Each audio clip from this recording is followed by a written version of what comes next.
ఆశ్చర్యపోతాడు. శ్రీరామ్ అని రాసి వేసిన రాళ్ళని సముద్రములో నివసించే లక్షల జలకన్యలు కలిసి లాగుతూ ఆ రాళ్ళని తీసుకుని వెళుతూ ఉంటారు. హనుమంతుడు వాళ్ళ వెనకాలే వెళతాడు. వాళ్ళు అందరూ ఆ రాళ్ళని వాళ్ళ రాణి అయిన సువర్ణ మత్స్యకన్య దగ్గరికి తీసుకుని వెళతారు. అప్పుడు హనుమంతుడు, ఓ మత్స్యకన్య, ఎందుకు ఈ రాళ్ళని తీసుకుని వస్తున్నారు?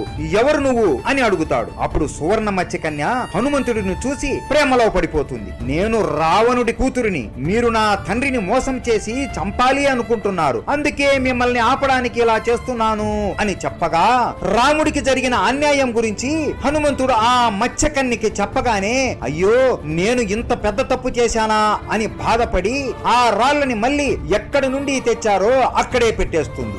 ఆ తరువాత సువర్ణ మత్స్యకన్య హనుమంతుడిని నన్ను వివాహం చేసుకోమని అడగగా, నన్ను క్షమించు, నేను ఈ జన్మకి ఆ జన్మ బ్రహ్మచారిని అని చెబుతాడు. హనుమంతుడు అంటే మీకు